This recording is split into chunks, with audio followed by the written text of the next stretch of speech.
Anytime. About 11 months old. Okay, we'll call the meeting to order of the Stanley City Council, Tuesday, October 11th, 2022 at 7 p.m.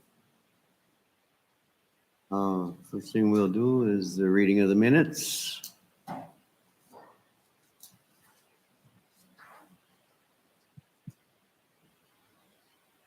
You should have 3 sets of minutes, regular meeting September 13th, special meeting September 27th, and the special meeting from last Friday, October 7th.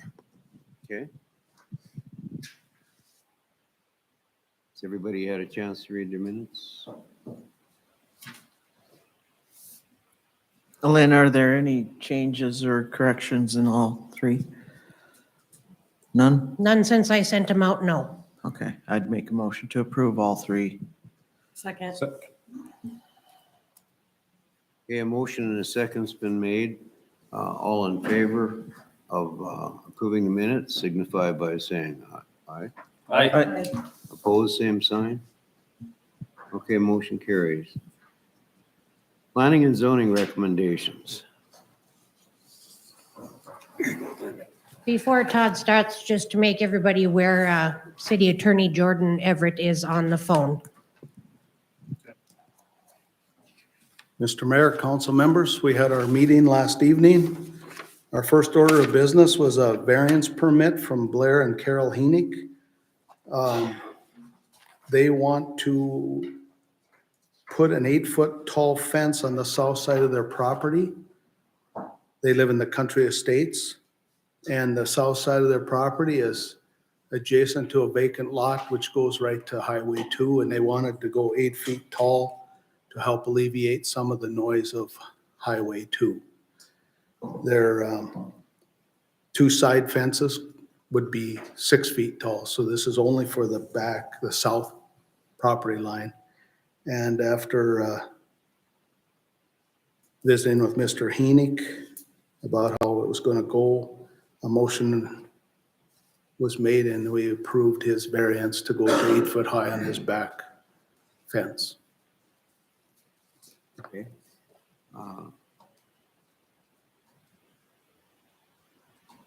Is there any discussion on that? Anybody have anything to say? Okay, can I get a motion to approve the variance? Move to approve. Second. Okay, there's been a motion and a second. Any comments? All in favor signify by saying aye. Aye. Opposed, same sign. Next, we had Karen Friddle came looking for a conditional use permit at their house. Right now, they have a conditional use for a bed and breakfast called the Bull Moose Inn. And she would like to, they're not going to use the Bull Moose right now. They're going to open a spa. And after some discussion, we felt that she should keep in place her conditional use for her bed and breakfast and go for also a conditional use for her spa. After discussing, we made a motion to set a public hearing for next month on a conditional use for the spa. Move to approve. Okay, Second. okay, a motion and a second's been made. Any discussion from anybody? This Comment? motion is just to set a public hearing for next month. Who's second, by the way? Thank you. All in favor signify by saying aye. Aye. Opposed, same sign. Motion carries. And then our last agenda item was Kurt Edwards appeared. He wants to build a garage in his backyard, 406 3rd Street. The setback is 20 feet, and everything that he's tried to accommodate his garage within his property, he can't do it without a variance for a 16-foot rear setback. After discussion again, it was approved to grant him a variance to get within 16 feet of his property line. Motion to approve. Second. Okay, a motion and a second's been made. Is there any discussion? Just one question. Is he gonna have a cement apron on that? He did not say on our behalf, maybe Amanda knows has he done a building permit yet of what he's, He has done a building permit, but I have not reviewed it very much. What was the question? Is he gonna have a cement apron on that? Because He that's gonna be doesn't coming. right now have it on the permit, but I can inquire if that's something that he will be doing. Because doesn't that have to be so far back from even though it's an alley? 5 feet. That apron he should have plenty of room, but I'll see if he wants to add the apron and then the driveway. Put it all in the same permit. Okay, just as long as it's back where it's supposed to be. Yes, ma'am. Okay, Thank you. That was it. Any other comments or questions? Get a motion to approve the variance? So moved. Second? Second. Okay. Motion and a second's been made. You already have that approved. Lauren motion, and I put Chad. Oh, second. really? So we just need to vote. Sorry. That's the kind of day it's been. Yeah, there you go. All in favor signify by saying aye. Aye. Same sign for opposed. Motion carries. that was all of our meeting from last evening. Okay. No comments or questions? Thank you, Todd. Thanks, Todd. Thank you.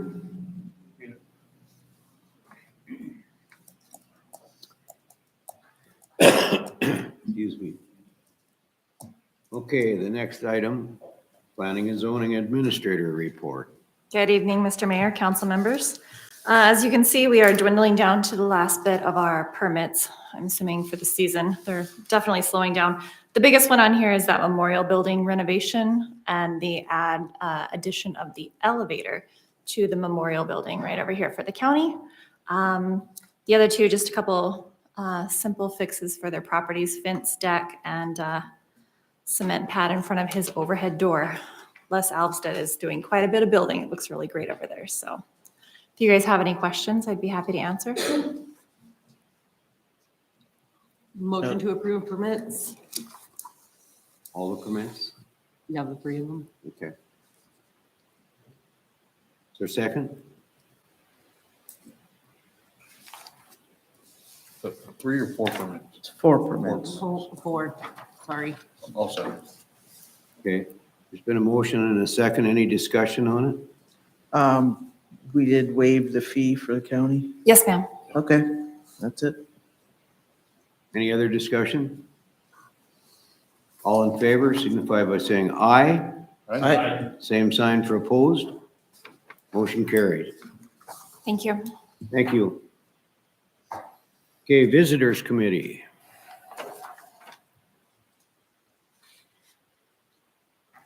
Good evening, Council, Mr. Mayor. On behalf of the Visitors Committee, I'm here to explain our recommendation for the 2 applications that we received. The Visitors Committee met last week on 10/5.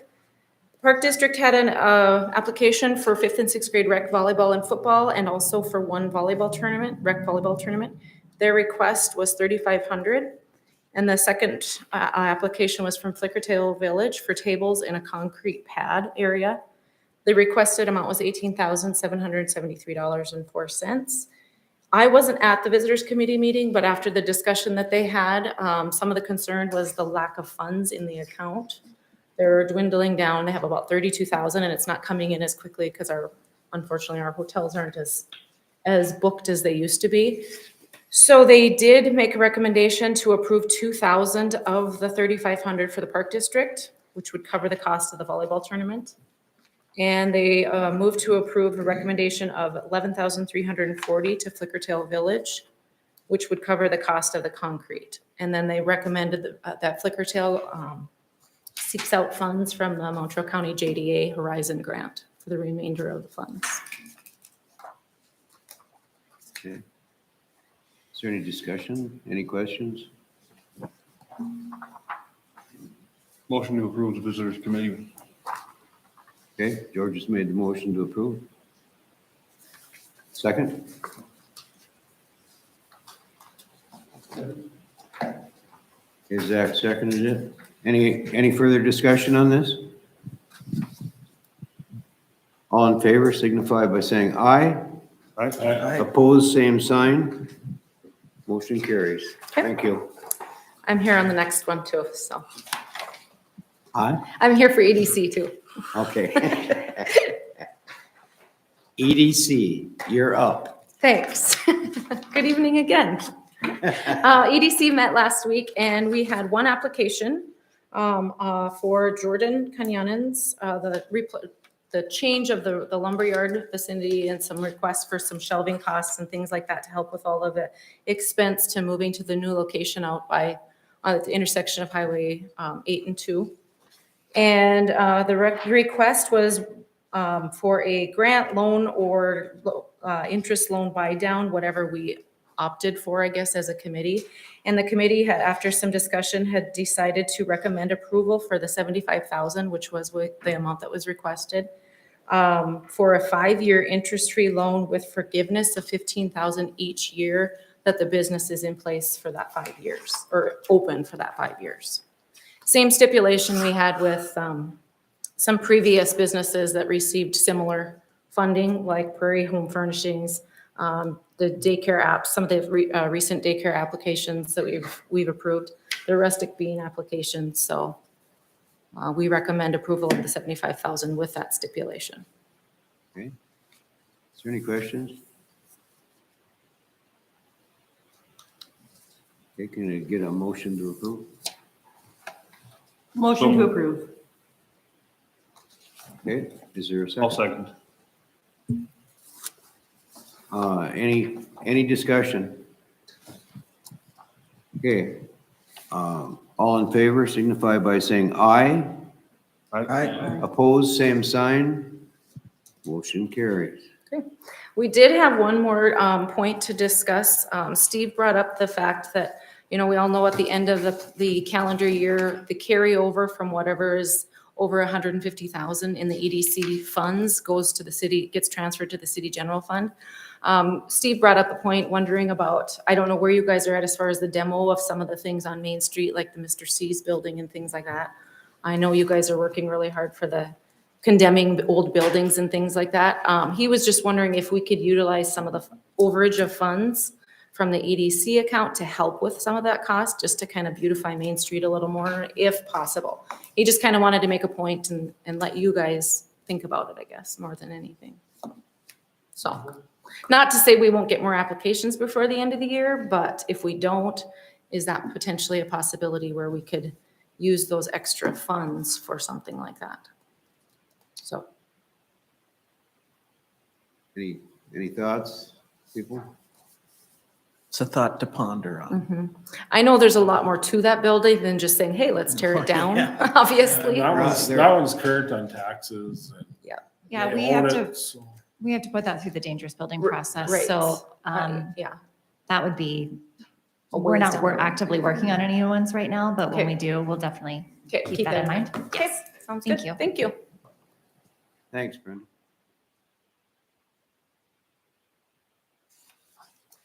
Okay, we're down to city lot requests.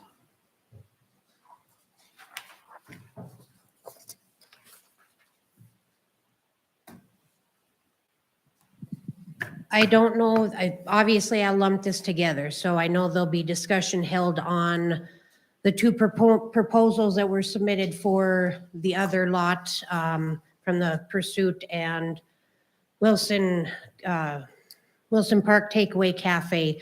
But you'll also see in your packet, there's another request for a local band to play where the pergola is on October 31st at 6 p.m. And they're saying possibly, would last around 30 minutes and also their cleanup. And since it's a city lot, I did ask them to submit a request. I motion to approve the request for the band to play at the pergola. As long as they know how cold it possibly could be, I'm all for it. a half hour. So second that. Okay, so that's a second? Mhm. Okay. Any discussion on it? The only thing I would have is that if they need, well, there's no alcohol there, but it is live music. If they need to have a cop there for it, most of them are already booked, I believe, at the Halloween event across town. I don't know, it didn't show. Well, they'd have to have a liquor license transfer and everything for that then. I think these are high school kids, I think. Yeah, Yeah, these High are school just, think it kids, but was- I believe the ordinance is live music, not booze per se. I guess that is a good point. I mean, I know like for any wedding reception, such occasions as that if they do have live music or a DJ, they are required to have a police officer there. But I don't know if that's just because of in conjunction with the alcohol. So if one of the officers wants to, As far as the requirements for that, when you do a ban or anything like that? Excuse me. If it is on, we're not there for the liquor license at all. It is strictly the live music. And that is a paid event. So I don't know if this individual, if they're being paid to perform. they are not, they just requested to play there during Yeah. Halloween. So this is not a paid event. So it almost kind of be along the lines like Christmas carolers or something of that nature. It would just be something that they're doing on their own It's time. not a professional gig. Yeah, it's not something that they're Okay. making money on, then we wouldn't need to be present for any of that. Thanks. Thanks. Okay, there was a motion made in a second. All in favor? All right. Aye. Opposed, same sign. Okay, as far as the other half of that, on those lots, or on that lot and those two proposals that were made, any discussion on that? Did I hear that there is an issue with the building, that they may not be able to license a daycare there due to issues with windows? Well, I think they may have an issue because of sprinkler systems and stuff like this, depending on what regulation they fall under with the state. Amanda, can you elaborate on that? Yes, sir. They are currently waiting to hear back from the state fire marshal's office. I did speak with the deputy fire marshal last week, and she stated that according to their drawings, that they would have some necessary requirements for the pursuit to follow. I don't want to state any of those before, obviously, the pursuit gets that letter, but they would possibly be looking at upgrading the fire equipment that they have right now, which I think is none. So they will have a plan of action that they will have to take if they want to do the daycare. So I apologize. I have to be vague just because. So can I make a motion to table it again one more month while they figure out what they're gonna do, if they're gonna do anything? And You may. that way keeps it fair and even on both sides. I believe it's still on the table, isn't it? It is tabled right now, but it's, So we don't have to take any further action as another motion on the Right. table. It just stays on the table. Die for lack of discussion. and I think one thing that we need to take into consideration on that lot is just, now we just approved a band to play there. No, that's the other lot. That's the one with Wrong the lot. cement. Oh, and yeah, the okay. picnic tables. I'm confused on that. It's under the pergola that they were gonna do it. Just a little farther south. It's a little further south. I think Okay. both are far enough away, in any type of plans that it's not that urgent that we decide right now. I don't think they're building anything now. Okay, well, it's tabled, so, keep it in mind for next month. Mr. Johnson.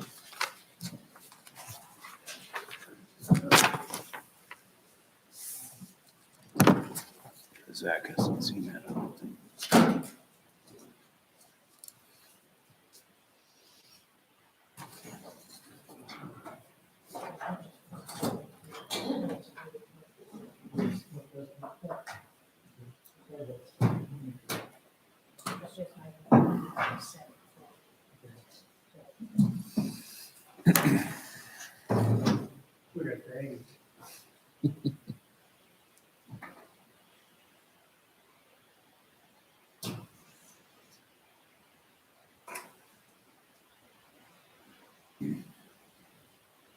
I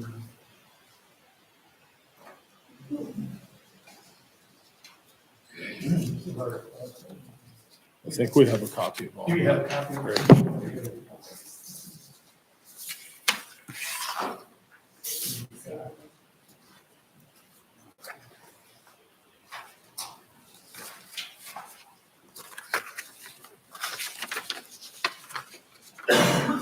Well, Mayor Ram, Yes, sir. members of the Stanley City Council. My name is Greg Johnson. I'm the chairman of the board of the Stanley Airport. I've got a few handouts to give you. This one is an ALP, airport layout plan from 1993, and it depicts a crosswind runway. Of course, my whole presentation is going to be about this crosswind. There's a letter of support from the Stanley City Council from about 1 year ago for this project. Here's a letter of support from each of our main aerial applicators. That's by the urban air tractors. And they support the establishment of a crosswind runway. And here's a diagram or map that gives one of 4 options that were presented and that they're still working on. I say they, the engineers.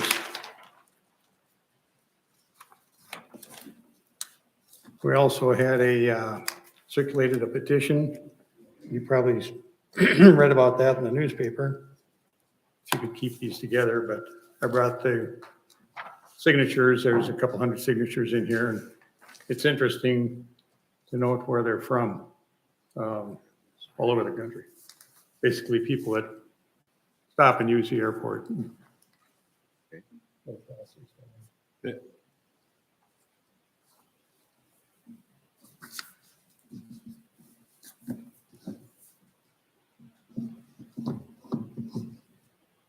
Let's see.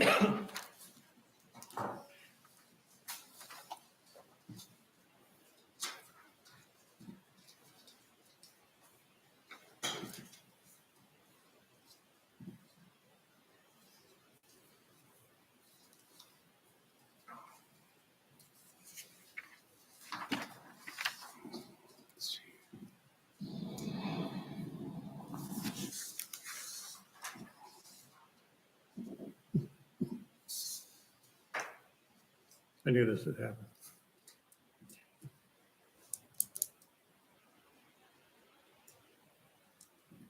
Okay. The airport has started the crosswind runway project, a much needed solution to the problem of crosswinds. Winds that travel across instead of more straight down the runway. Successfully landing an aircraft crosswind is the most difficult maneuver any pilot of a small aircraft will face. And if the crosswind is more than 10 to 14 miles an hour, that task may become impossible. I've got a little movie to show you. Oh, I can put this in here.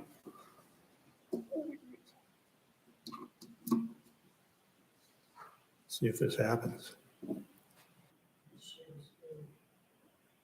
There you go. Did it come up? So I know a lot of people don't relate to this, but they can. This particular movie is a good demonstration of what a crosswind to do. This particular one, the wind is coming from over there. Okay? And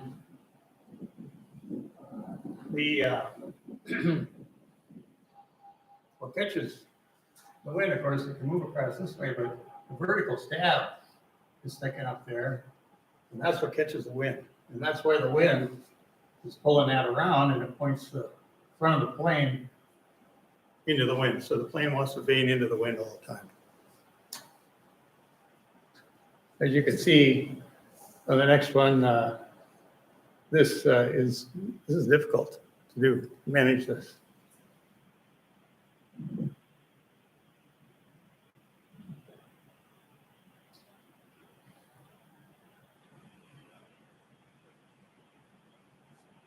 These people need a crosswind runway. They need a, the solution to this is to land the plane more straight into the wind.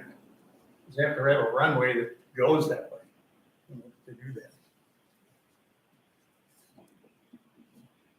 You might notice on airliners,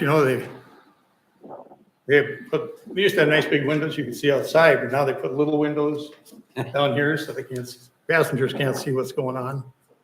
There's not near as much screaming from the passengers, during landings. So anyway, you get the picture. The solution to the problem is to pick a runway that points more into the wind.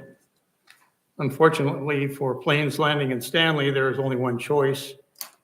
And if that doesn't work out, the alternative is 20 miles away, just southeast of Tioga. This airport board and boards past have wanted to establish the solution to Stanley's problem right here in Stanley, at the Stanley Airport, in the form of a crosswind runway. In light of the economic development that has taken place, we feel it's time to bite the bullet and get this done. I'd like to focus on improving the safety and utility of the airport. The FAA estimates that we have over 4,000 operations per year at our airport. We did a camera count a couple of years ago during the first year of COVID, and we have pictures of over 3,000 operations. And that year was when traffic was supposedly down by 50%.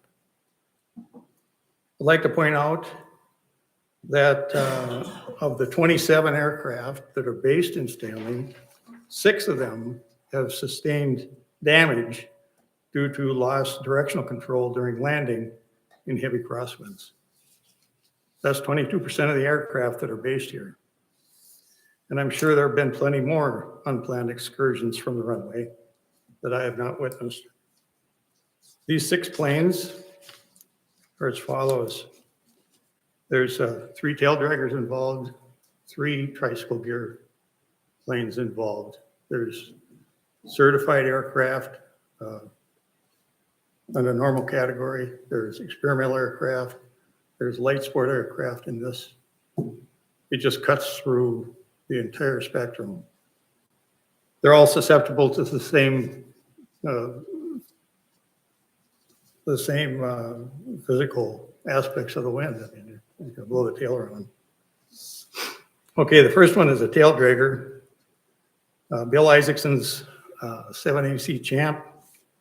Upon landing, a north crosswind swung the tail south, steering the nose into the wind, causing the plane to leave the runway on the north side. You hit a snowbank. You flip the plane upside down. Luckily, there was no fire and no injuries, but the plane sustained $30,000 of damage. Number 2 is another tail dragger, Mall 383 X-ray, caught by a gust of south crosswind crossing the tail, causing the tail wheel to unlock and the pilot to lose directional control. The plane vaned into the wind, left the runway, did a ground loop that broke off the left main gear. $35,000 damage. My own tail dragger, 7EC Champ, had a similar accident from a north crosswind gust, result in an unplanned exit from the runway, and it broke the tail wheel. On a tricycle gear, that's where the nose is, the steering wheel is in the front. Mooney 67 Whiskey, upon landing, a gust from the south crosswind steered the plane into the wind. The plane left the runway and struck a runway light, damaging the leading edge of the left wing. On that plane, that's where the gas is. Luckily, there was no fire, and nobody was hurt, but there was $10,000 of damage. The 5th one was this was a light sport, another tricycle gear, a pipistrel. During landing and gusting south crosswinds, it landed hard on the upwind main gear. And this is a totally carbon fiber plane. It cracked the fuselage, $28,000 of damage. The last one was an experimental, it's a Zenith Zodiac. Landing during gusty south crosswind, it crabbed onto the runway, resulted in a broken bungee cords in the nose gear. The point here is that these are all caused by crosswinds, strong crosswinds. None of this would have happened if there would have been a more suitable runway that pointed more into the wind. Our manager regularly receives comments from pilots questioning why we don't have a crosswind runway. Flights that plan to land in Stanley just don't happen during days when the wind is from the north or south at more than 15 miles an hour. How many days a year is that? I mean, that's a lot. As a matter of safety, this runway should be built. As far as utility, our operation should increase by 15 to 25% based on the comments from patrons and the FAA's windrow study. Stanley's not the only place where the wind blows. What have other cities done about this problem? Well, they've built crosswind runways, usually just a turf runway, doesn't have to be paved. For example, Tioga has a crosswind runway. Crosby has a crosswind runway. Rockford City, Garrison, Towner, and there's list many. And so they've been there a while. Is this an old idea or a thing of the past? No. Williston just built a new airport. I think they built the crosswind before they built the main runway. They have a crosswind. Dickinson has a crosswind. Minot, every major city they maintain crosswind runways. What about cities that haven't? Well, they wish they had. The airport is a very large asset of the city of Stanley. To establish the airport today, it would cost about $25 million. In the past, the city has invested a lot of money, time, and effort into that airport, and it is worthy of this improvement. The Stanley Airport is the largest airport in Montreal County. However, there's not a single crosswind in the entire county. I mean, it's a little strange for the economic activity that's taking place here. This project is estimated to cost a total of $1.5 million. And if you can find a way to provide the airport with a piece of land, defined in our request, we will have about a fourth of this total estimated cost out of the way. For the rest of the project, we're looking for grants from the North Dakota Aeronautics Commission, the FAA, the Jobs Development Authority, and the Montreal County Commissioners. Our timeline is flexible, but we're pushing to complete this within 2 years. Our airport is seeing a big uptick in usage by transient traffic. Let's take a look at those petitions, and you can see this view from all over the country. Our fuel sales have skyrocketed in the last 3 years. August, this is last August, was our biggest month so far. We sold a little over $20,000 worth of just avgas, and that did not include the jet fuel. It's very satisfying to see that Stanley has become a favorite stopping point. After all, why have an airport if nobody's going to use it? At this time, you could greatly help the airport see this project through by providing a critical piece of the pie, that being that strip of property defined in our request. Thank you for your time. Do you have any questions? What all airplanes can use a turf runway? Everyone that you gave an example, I'm guessing that every airplane out there could use it. so like our the airplane that comes for medical, They probably would not. they would not. Their insurance would probably not allow that. That's a pretty large airplane. And I'm asking out of pure ignorance because I don't know what kind of airplane it is. The thing is, on any crosswind, the faster the plane, the more crosswind it can stand. So it's kind of like a ratio of your forward speed in relation to the crosswind speed. So if you're gonna touch down at 100 miles an hour, let's say you have a 20 knot crosswind, okay? If you're gonna touch down at 100 miles an hour, that 20 is 20% of your total airspeed. Let's say you're gonna do at 50 miles an hour, then it's 40%, significantly more. So the less area that you have going over your control surfaces, the more deflection you have, the less control you actually have of the plane. It is significant, I think, that the crop dusters, they fly some pretty big airplanes that 802 grosses out probably as much as the medical plane, 16,000 pounds. And they would use it all the time. Not for taking off, but for landing. And it's to save the tires. And they can land those things up at 500 feet. It's just amazing. They reverse the prop, it just stops them, just like that. A set of tires for one of those things today is $3,000. And they feel it. They don't want that. Greg, you visited with people that own this property. Can you tell us a little about that? Yeah, in block 3 and 4 of the Stanley Airport Industrial Park there, there's those two large pieces to the south of the piece that we identified there. That would be down here. I don't know, does everybody see what I'm talking about? It'd be straight south of the piece that is highlighted, of the Johnson piece. And those two pieces, there's about 85 or 86 acres in those.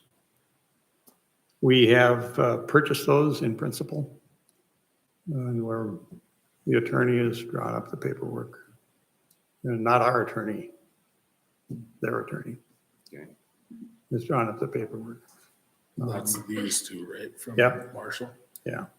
And Does then everybody this see is that? the part that we're still needing to have some ownership in to Great. make this work.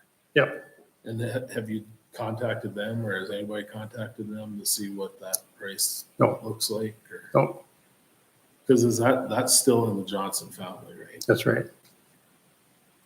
From what I understand, the attorney, the city attorney told me that the city has some bargaining power with them. They might be able to barter for that piece of property. And like they owe the city a bunch. So, and they're looking to get out from under it, I guess. But I didn't say that. It's none of my business. I have a couple questions on here. With the angle that this is coming, would people fly south on the ramp? So would it create traffic going over Highway 2, right over the grocery store? That's a great question. In the plaza? That's a very good question. And all of that's taken into consideration when we lay these out. And that either end, we don't want to be flying over any houses, no residential areas, not over any businesses, you know. And the path that takes satisfies all that. There's at least one other option. It's similar to that. That accomplishes the same thing. Well, how could you deter people from, I mean, I know Sauberfield is kind of across from there, but if people were to come around from that angle, if they There's a had to, defined it would traffic be- pattern that's laid out for any runway. So the aircraft have to follow that traffic pattern coming into land, or when they take off, they follow that same pattern. And it's not out over any, it wouldn't make any sense to have it fly right over the city, because for safety's sake, you're always guarding against an engine failure or something where you'd have to have a forced landing, and you wouldn't want to have that right over a city. But we have that advantage here. We're out in the western North Dakota, where we've got lots of grass. You get into the cities, any number, I mean, the large cities, and they just don't have it. You take off and you fly over the city for half an hour before you have any place where you could possibly land. So that's part of the environmental study that's done. They take into consideration not just, cultural artifacts or wetlands, but also, they don't want to bother people because it boils down, it gets political, they bother people and they complain, they don't want that. Does that answer your question? And these Okay. two parcels, you said you do have your list right there. We've got a purchase agreement on those. Yep. Yep, so that's the last piece that we have to, Just the blue highlighted piece is the only parcel that we're, that's the only parcel left for us to try to acquire. Do you need the whole parcel or?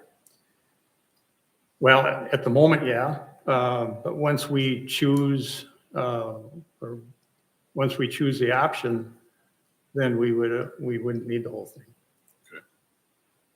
But we don't know how that's Which gonna go. option or which way it's gonna lay out exactly. So what I stole off your map here is only one option. Where I Yeah, do that's see just this. one of the options, Okay.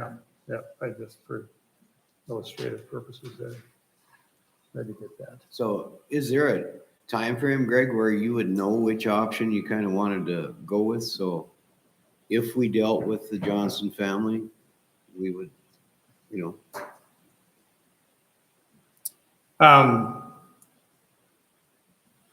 kind of opens up the fact of whether Unfortunately- they sell it all or, Right. you know. The environmental study has so much to do with it that in order to, if you were going to go ahead and just parcel one little piece out that you need 10, 12 acres or something like that. And if you were wrong on that, I mean, they could kick that out for environmental reason. Right. And you'd have to go and try and get after another one. So your it's recommendation. best in order to just open up all the possibilities. It'd be best if we just had the whole thing to work with. Right. Okay. Yeah. And as far as the timeline goes, if we had the money today and the land, this thing would progress. I think the environmental study is, it'd probably take 6 months. Then and you really don't do anything, no design engineering much at all until you get that environmental study. There's so much hinges on that. They can just nix it. Oh, yeah. And so the next step after that would be, it's not until that's done before we know what we're going to do, exactly what we're going to do. So the next step in the process basically is for us that are a part of this, is basically to contact the Johnson family and see if we can acquire that property. Yeah. Is that right? Yes, I believe so. I would move to instruct Jordan to contact the Johnson family to see where we're at on this, if we can get together and what that's gonna look like. I guess I do completely agree with Greg. I think that we have an amazing airport and it is a very important part of our community. If we can make it that much better, our community is that much better. So it's definitely worth the look and it's worth the money if that's right. So Well, anything we can do too for safety out there. We have a lot of local people. I mean, you don't want anybody hurt out there, but we have a lot of local people that use that airport. That's right. We sure don't want a tragedy out there. So, I can tell you, it's a lot easier to teach somebody how to land a plane on a piece of grass. Right. Grass is way more forgiving than asphalt or concrete. You don't hear the tires screeching, you don't get jerked around, your pulse doesn't go as high, And what's really sad is that I've seen pilots, people that are learning to fly, and they just about have it mastered and maybe they've already taken their test or whatever, and they'll have a bad landing. And mostly from a crosswind. and it really spooks them and they quit. Yeah. Or we've got like out here, I'll bet you at least 50% of those planes don't leave the hangar unless the wind is nice, calm. They might do their flying a few hours in the morning, maybe an hour in the evening. The rest of the time, if they don't fly at night, which is kind of dangerous around here this time of the year, they don't fly. But if they had a crosswind, many times they wouldn't be afraid to go out because they know they'd have an option. And they wouldn't have to go to Tioga to land on the grass if the wind picks up, goes the wrong way. I think it's a great proposal, so. I'll second Chad's motion. Okay, we got a motion and a second. Any other discussion? I guess my concern is that it just ends up that, I feel like that's the last spot right there to do any type of development on, and since there has been some building, I know Crosswalk was empty for a while, but if we ever do get a larger food again, I mean, that was kind of developed, it's been long right there, how it is, I know that they put in the road and the fire hydrants and whatnot, so we would just continue moving that off from our road. Well, I agree in one hand, but on the other hand, that is development, and it's probably of the most important part of our city, or one of the most important part for access to our city. So, I mean, that is really important infrastructure and for any city, I think, is their airport. Getting companies to come here,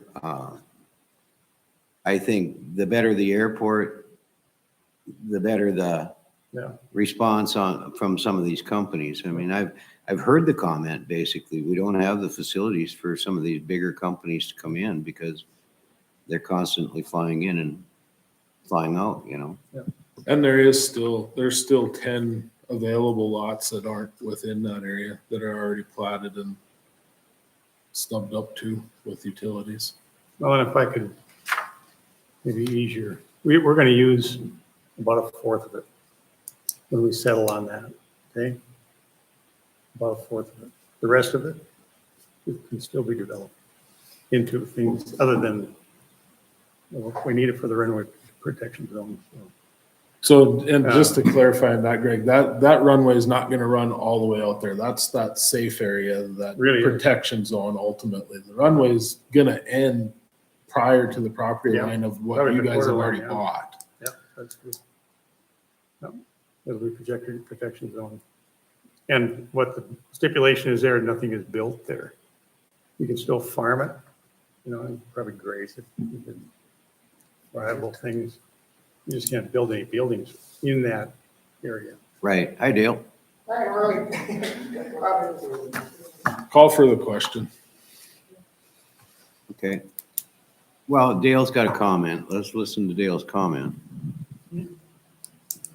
I just basically had a comment to Lauren on her question of the possibility of development in the future and that being the only area available, which isn't exactly true.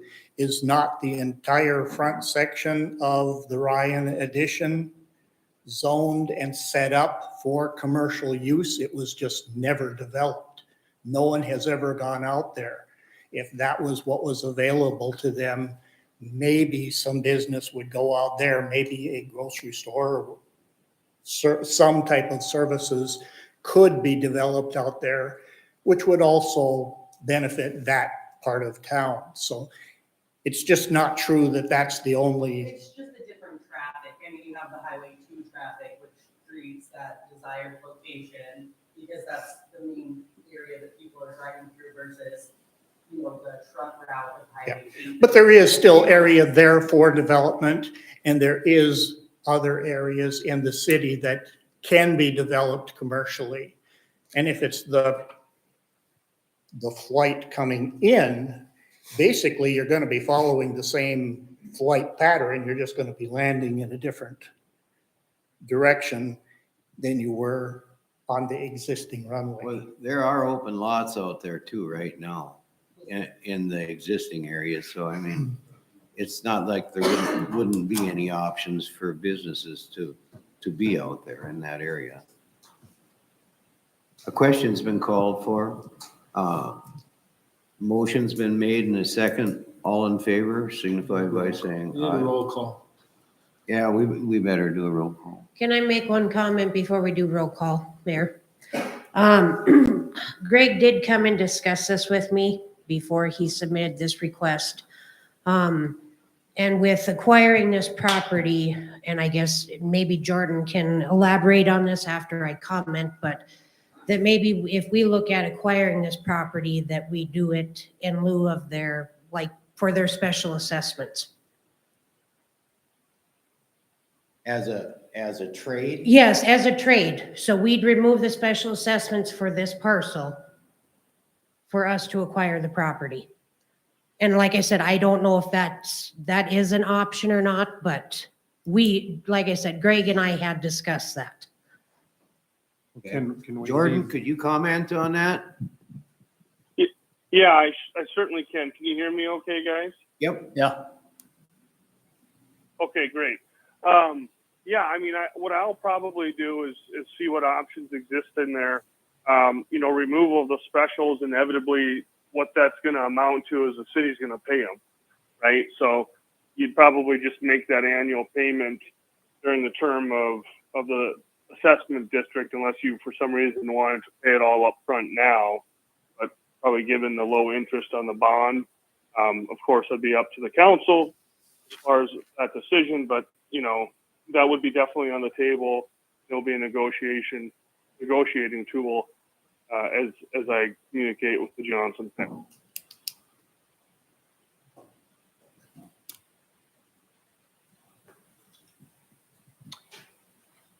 And the last comment I guess I'll make is I'll communicate with them, and then I'll bring some type of these, probably a couple options back to the council for consideration as far as it goes and relates to land acquisition. Well, that'd be great. So let's have a roll call vote. Lauren?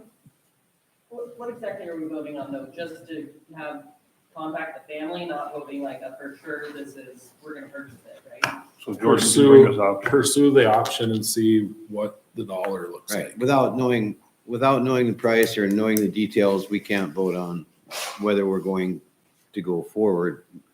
We're going to pursue the possibility of purchasing it.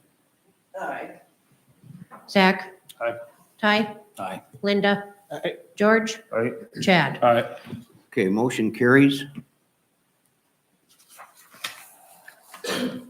Thank you, Greg, Thank you, Marlon. for. Thank you all. Yep. It was a good presentation and it gives us all something to think about. And I think it's really an important issue. So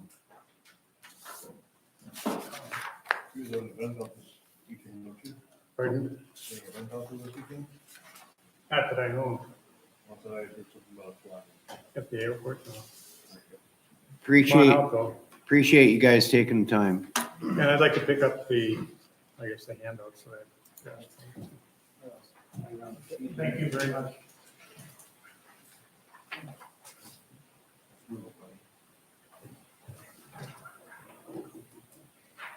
Okay, Bros Engineering updates.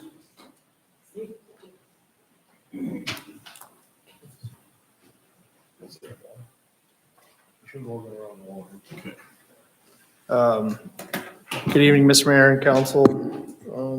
I'll start off with the the capital improvements project with Wagner. I'm sure everyone has probably seen a lot has gotten done the last month, getting closer and closer to being completed. All the water and sewer services have been installed. The dirt crew and the gravel crew is still working on one block over on First, between Railroad and First Avenue. The concrete crew was over there installing curb. They're working on driveways, ramps, sidewalks throughout the project. Asphalt paving happened the last few days. This map I put together on the 5th. That was 6 days ago. Now they got asphalt on everything except for the one block on First Street. That likely will get paved either next week or the following week, they're thinking. That's kind of the updates, I guess, on where that project's standing right now for construction. I think obviously the weather's turning. I think they're gonna be really close to having everything done, by the end of the month. So I guess the only action item, unless anyone has any comments, is there's a pay application for roughly $818,000 for the last 1 month of work. Does that pay off the entire project? No, it does not.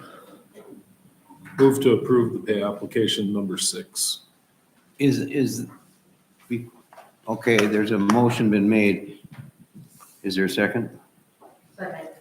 Okay, as far as discussion on that, do you guys hold back 10% on, for retainage on that? 5%. 5%? Yep. Okay, just a question. One quick comment on the roof there. That building is a building and they have made it inaccessible for a lot of. The what building? The federal building, the USDA building Okay. right there. It's become almost, I mean, where we as people who work there are having a hard time. And I know, right next to that, we have foundation opportunity. And I've talked to several of the workers there. They have people who are in wheelchairs and people have a hard time accessing. When we asked, like, what route can we take, because it has blocked off on, almost every which way possible. And, for us workers, we can step across, but when we have, like, senior citizens trying to access our building, there's cones up on, one side of the alleyway, and the other side is just, we have to go out. People to get into that building, if it's a Sure. federal building, and we offer services that sometimes they have to sometimes face to face, or that's even do all of our business over the phone. So, trying to talk to some of the workers, a lot haven't been able to speak English, so we haven't had good communication with them. But they just have to allow some type of a path so that people can get in. Yeah, I know, construction always leads to challenges with access to anything. I think right now it's, It's what makes it difficult. They're not making it where we can either access one side or the other. So do you guys have, a good access now today? The first Okay. day that we've had something, and then they closed it back off, so towards the end of the day. we had- Are you accessing off of like, the First Street then, or? like, Because we first- had, like the old, we instructed people to park in front of like the old post office and then walk around towards the furniture building and then come up across, but then they were doing sidewalk work, and then they were going all the way, we had people traveling far, but they said to access it from around the back way, but you almost can't get there from the back way. There's too many off, so it's just. Sure.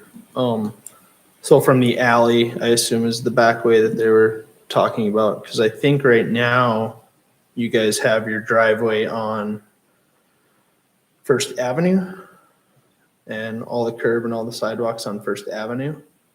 And so can they access from that now, I guess? No?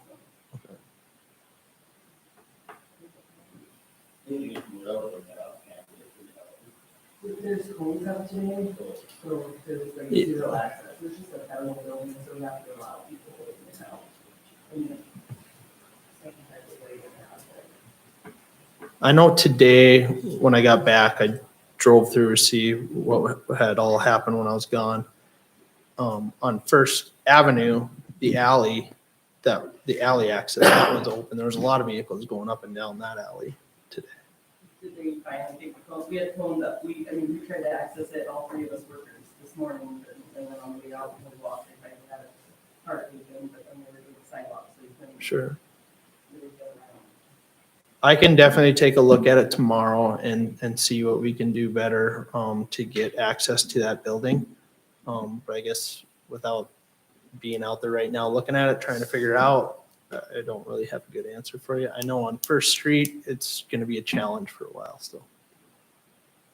But I think First Avenue is a pretty good access for you guys right now. Yeah, today. What I seen today, yeah. Okay, to vote on that pay request, any other comments? Lynn, could you? Lauren? Zach? Aye. Ty? Linda? George? Aye. Chad? All right. Okay, motion carried. All right, thank you. Moving on to the ND8 shared path with Central Specialties. They were doing some of the final work, the signs, pavement markings, erosion control. Should have finished up last weekend. I believe they got that all done. An update on the light fixtures. There's some shipping delays with that. Last I heard before I left last week was it can't get shipped until November 1st now. But that's kind of the only remaining work out there on that project. Okay, On discussing that project, I guess that project was partly state, partly city. The state's requested that we do like a final inspection before the lights go up to approve the work that's kind of been done. Is there anyone from the city that I should maybe communicate with who would be a part of that? With the public works position not being filled right now, I guess? Chad? yeah, Public Works Committee has to be a part of that, I think. Okay, I'll get with you, Chad, once they get that scheduled. Okay. I guess the last thing I had, there's been a couple of emails that I've received from Lynn about applying for SRF loans. This phase one used SRF loans, state revolving fund loans from the DEQ. They've sent out a couple of emails to get future projects on what they call priority lists.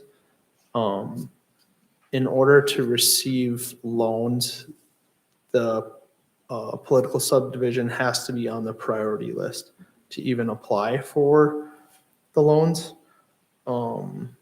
So I guess the question just kind of becomes, does the city want to get a future project on those priority lists? And if they do, what would that potential project look like? What's the date on that we have to, deadline date? So there's two different things. They call the CWR SRF, which is the clean water, which is your sewers, your sanitary, your storm drains. And then there's the DW, which is your drinking water. The drinking water was last summer. The clean water is the November 10th to get on for the clean water part. So your clean water, obviously that's only loans for your sewers, your sanitary and your storm. Your drinking water, DW, was your drinking water stuff. So to get your drinking water project on the priority list, that would have to happen next summer. I think it's in May when they request those. But the clean water you can get on the 10th of November is the deadline. If you want a project to be on it, they recommend that you apply, get it on it. It's the only, I guess, commitment that you would have at that time is just the time that it takes to put those questionnaires together to submit. You're not locked into any loans or any financial thing with them. Okay, is that something a Lynn takes care of? Generally, we would do that, or we have done that for the last phase. Is that something you could do, Lynn?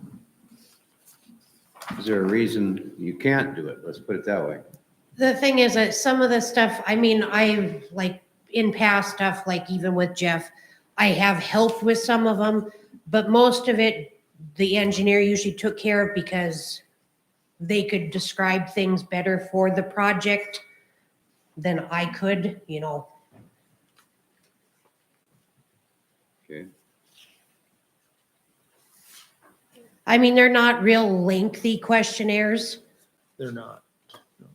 I mean, it's literally what, usually 2 pages?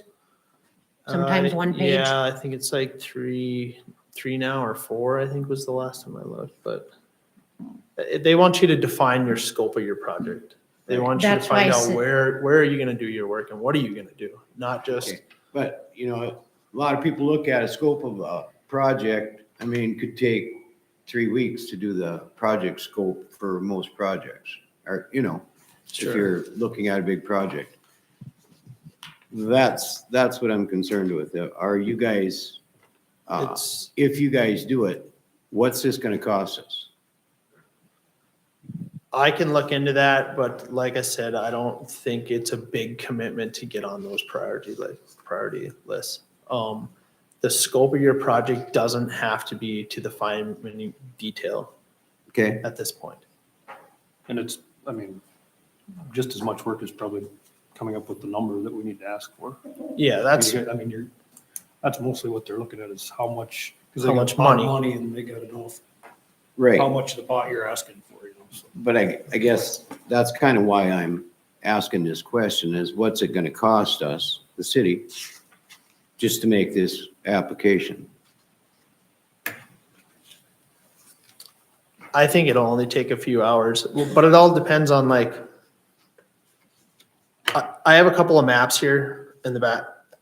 Chad's looking at them right now. So phase 1 was a big, I don't know what the number was, 32 or something like that. And then it got cut in half. So if phase 2 is just those blocks that got cut, we got a really good starting point already with putting that application together. Here's your scope of work. We had a number, you know, a year and a half ago or whatever that was. You have a good idea of what this project costed you and how much work that was, and you can kind of correlate the two. I don't think it's a lot of time. Well, if we're talking about a couple hours, I'd be totally for getting on that list. But anybody else got any comments on that? Aren't we obligated to spend a certain amount of money to start the next phase to get a certain amount of funding? If you don't have to commit some of our money now or something like that? No, we had that, there's that money that we have to spend. You're correct. There in what you're saying, there's some money that's out there that we have that has to get spent on a capital improvement. Right. That's what she's talking about. No, that can be used on any capital improvement. But what we had talked about, you're right, Lauren, is that why wouldn't we put that towards this next phase? Or a portion of, so that we could share that funds between, let's say, phase 2 and phase 3, so that we don't get so lopsided that all of a sudden we come in with this big chunk of money and we buy down phase 2 to where those property owners pay next to nothing compared to the ones that just got a project, and then phase 3 is half again as much as what phase 2 had to pay. We talked about. But you're right, we did talk about, there is some money out there that we have that has to be spent on capital improvement. How long do you have to wait to spend that? We have till 24, isn't it? You were talking about the ARPA funds, the American, sorry, I don't remember exactly. American Rescue Plan Act. Are those the funds we're referring to? Yeah, I don't The over remember the name. $400,000. Something that had to be spent by 2024, I believe. Yeah, I think so too. Yeah, I think we have until 2024 for the council to decide what you want to expend those funds on. And I believe then you have to have them expended by 2026. So I know we had discussed this earlier this year or a few months back, and I figured if council so sees that maybe beginning of next year, we start having that discussion. How we want to expend them. I think it's important to get on this list to be qualified for that funding. As if you read in here, he states right in there, the questionnaire is not an obligation to accept it. It's not an obligation to do the project. Right. It's just a matter of getting on the front end of it so that we can have access to that bucket that Zach referred to. Where if we don't do it, we have no access to it, and then that 100% of that project is gonna be on the ARPA fund and our taxpayer. Yeah. I agree. Yeah, I think we have to. And I think the common sense approach to me anyway is, the phase one that was left off looks to me to be essentially what phase two is now, with the exception of just a couple little things. There's a few things in phase two that need to be hashed out, some things that I probably don't agree with, but phase two is the next logical project to work area. on this area. Yeah. And to pick up those couple little pieces that we. Right, and I believe that part that they cut off was originally part of it for a reason, because that was also an older part of town.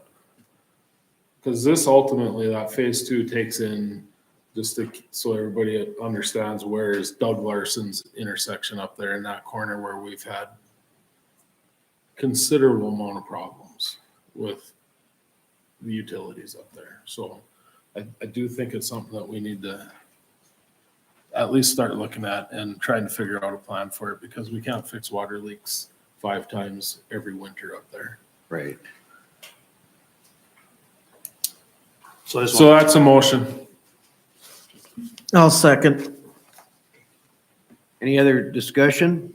I just want to pose a question because it kind of plays into the whole timeline of any next, however big it is, next project. You know, I think a realistic timeline could be to push for something similar that we did on phase one, where we bid it late in the fall or in the summer. But then the construction would be as soon as 2024. But I just want to throw that out there, because if anybody's thinking we're breaking down ground May 1st, we're already waived. That's on, yep. And I think 24 is a good, I mean, that's a nice break in there, because these people need a break from what we've done to them this summer. Yeah. So, point taken, yeah, no, I think that's exactly where that time frame should fall. Okay, well, I'll work on that questionnaire then and get you guys on the list. We just need a vote on that. Right. Let's do a roll call. vote. Okay. Lauren? Zach? Aye. Ty? Aye. Linda? All right, George? Aye. Chad? All right. all right, thank you. Carried. That's all I had. Okay. One Thank you, question Alvin. I got for you on the capital improvement project phase one. I know that it was called for hydro seeding. Is that something you're coming back in the spring to do now, or? Cause you put it down now, you just as well haul it to the landfill and dump it in the grass Yeah. pile pit. I know you and I had talked about that probably a month ago, that it'd be good if they can do it right now when we were talking about that, to hit some of those rains and stuff like that. I know that they are gonna want to get it done, but we can definitely talk to them about not doing it this year and seeing if they can get it done in the spring. Right now, like per the specifications, they're within the seating limit window, technically. You're in the window, you said? They are in the window, yeah. That's what I thought. They are. I mean, typically what you rely on is snow coverage and stuff. And that way everything's seeded for spring and you get your early spring rain growth and stuff. If it was me, I'd want mine sprayed, to be honest. No, I think we're good. The question isn't of spraying it or not spraying it, is by the time they get to it, because there's not Just one of gonna them. be probably in a couple weeks yet. Yeah, so we're getting close to the 30th. You're getting of close to the end of the October. month. You're gonna be at the end. Well, you of can't that. do it if the ground's froze. That's part of it right there. I mean, so I think you have to go by that. if we're gonna have frost or we're gonna have, the ground, first 3 inches of that ground is frozen, you're gonna lose it, all. So then there's not a point in doing it. Only concern I would have is that it's hard to guarantee that they come in exactly when we want them in the spring. And if they miss the first rain, that's almost as bad as not doing it It is. now, but. I mean, we can say they gotta do it by X date, but we don't know when the rain's gonna hit, and I don't know. I just a word of caution that you're in a very narrow window, that its potential to be wasted is greater than for it to take hold, I think. But because none of them, not one foot of that is prepared other than Kenny Radams. I saw him out raking his own today. Yeah, and all they were doing was putting stuff in areas. Right. Yep. Yeah. So, no, that's fine. Well, I guess that's just you're gonna have to just watch what the situation is. Because Yep. if we get ground freeze, then I think Chad's absolutely right. I think you're wasting it. Right, yep. Okay, thank you. Thank you. Gaming permits. Sorry, there's actually only just one. It's for the Queen of Most Holy Rosary Catholic Church. This is a local permit for bingo, and this would be starting from October 1st through June 30th of next year. Move to approve permit. Second. George. Any discussion? All in favor signify by saying aye. Aye. Same sign opposed? Motion carries. Special event liquor license. Elaine, you said that was scratched off the agenda? Okay, nope. There's still the special event liquor license, but Okay. there was an actual liquor license request for a new liquor license. But the applicant, I touched base with her today. They're not ready yet to do it. So I'm going to touch base with her before the next meeting. And so it might be next month or it might still be a couple months. They're Okay. still working out finances and things like that. So. All right. But yeah, so this special event liquor license would be is for the 5-Spot Bar on October 15th for a wedding reception at the South Complex. Okay. Motion to approve. Second. Okay, motion and a second. Any discussion? As long as it's good with the police department, they have a coverage for that. Any other discussion? All in favor signify by saying aye. Aye. Same sign opposed, motion carries. Okay, R&T board appointment.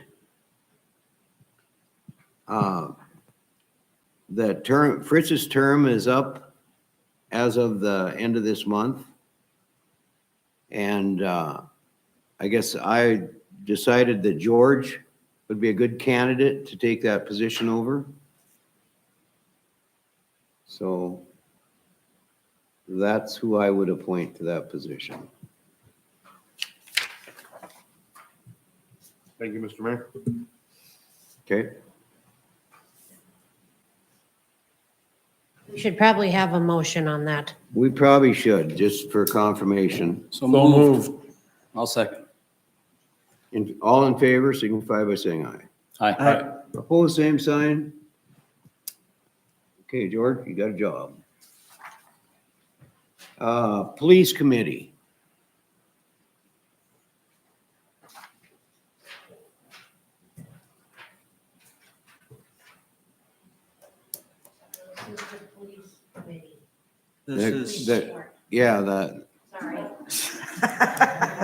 Gung ho. And he was so dang excited to do it. Sit down. I was wondering. Okay. See, See, if Ty would have been a little quicker, you wouldn't have to walk I was letting him up. go with him. Like, oh. let's see Take where it it out goes. on Ty. Yeah. Yeah, as you guys saw, I'm sure trust everybody had a chance to read the minutes here. Just a couple discussion points we had about some of the budgeting, the yearly subscriptions that we're paying a premium for, getting a better rate for, and we just had some conversations and stuff that's going to be probably changing. We're locked in on a few things right now for a few years, but we also a couple of big talking points, and we did pivot this over to the employment committee, but discussion of creating a chain of command structure in the police department, having a kind of another position that kind of reinforces the chief's position, another person who could kind of take over some of the obligations, if chief is out, basically another kind of a second in the chain of command to kind of lead the group. We did pivot that over to the employment committee. Had a little discussion on this, the resource officer position with the school. That's still in some conversation. Nothing officially moved or acted on yet, but good conversation on that. It might be, hopefully we'll have something to bring forward to council in the future if this comes to fruition. But if things work out well, it could be a nice affordable way to bring on more protection for our student body, and as well as kind of a backup seat when under high stress incidents or something that happens in the city. It'd be another officer that is basically an officer, even though they would serve as a resource officer. There still would be a police a certified police officer that can act in all the abilities and the requirements of a regular police officer. Any answers to the chief of police? Yes, it would be. Yep, it would be. I mean, it has to be, it has to benefit the city first. That's our obligation. Now we're looking, is there that, that shared use that benefits both mutually, but ultimately, we have to look out for our interests, number one. But if we can come to some sort of agreement down the road and stuff comes in shape, hopefully we'll have some figures. Demetrius is working on that on the backside a little bit. A little discussion on some of the vehicles. Vehicles aren't getting any easier to procure right now.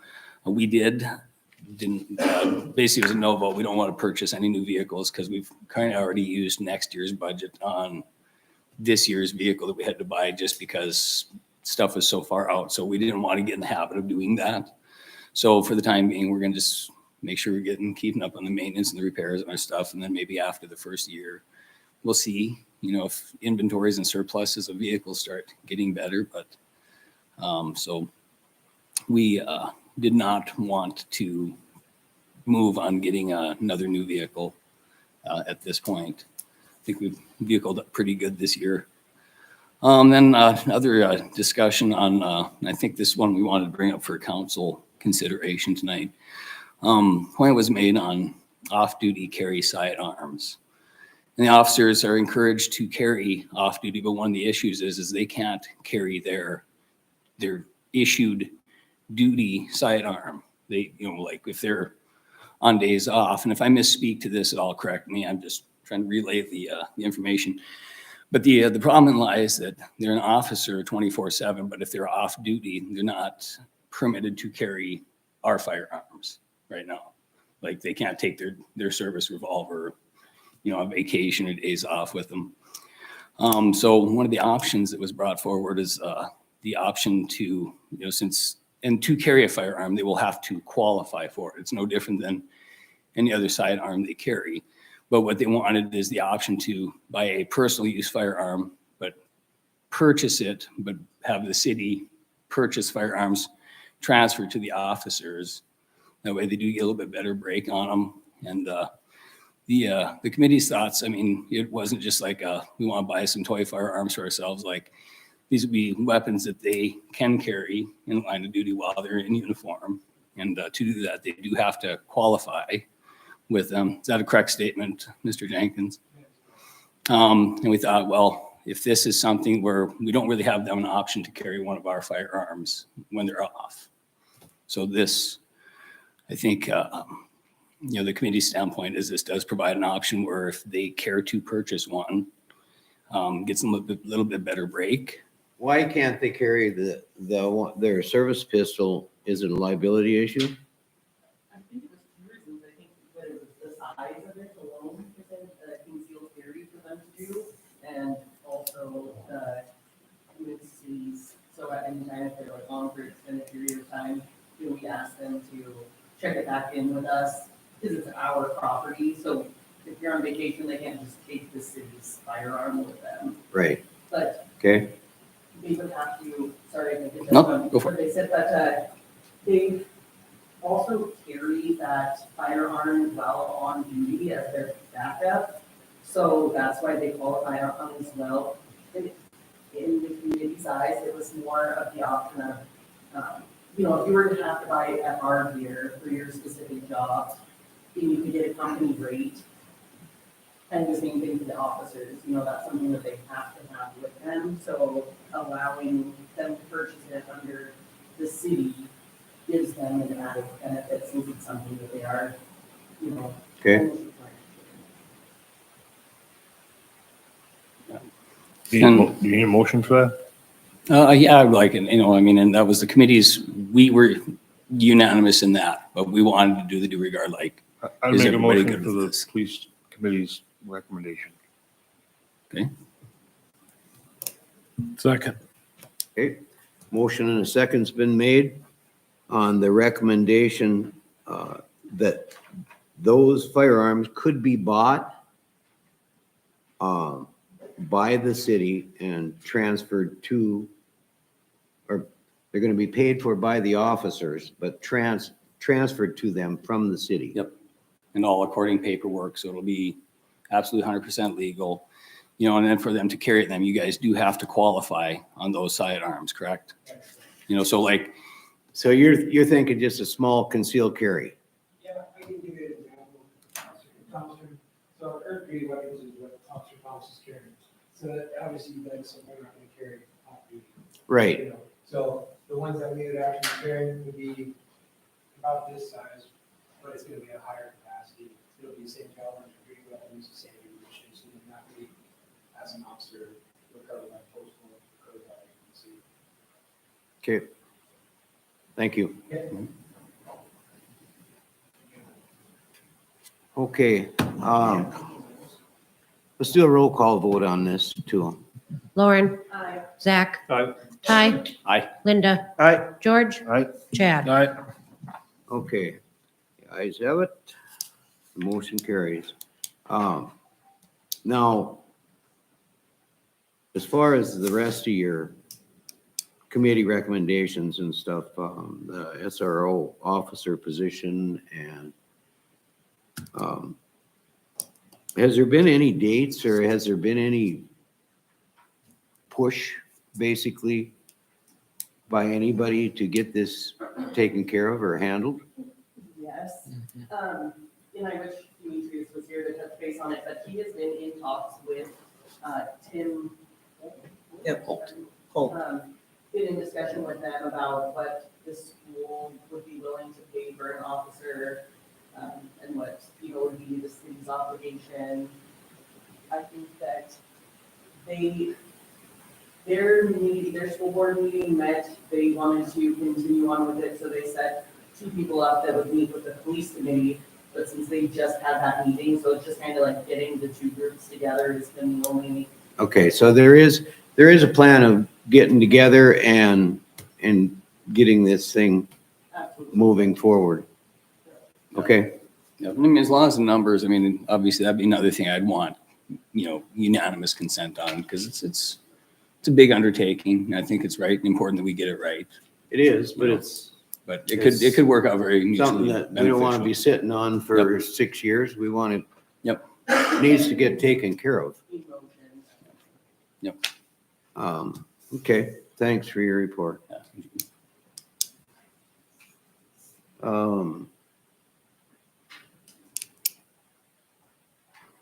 Employment Committee. That'll be me. So the employment committee met yesterday in regards to what the police committee passed over to us to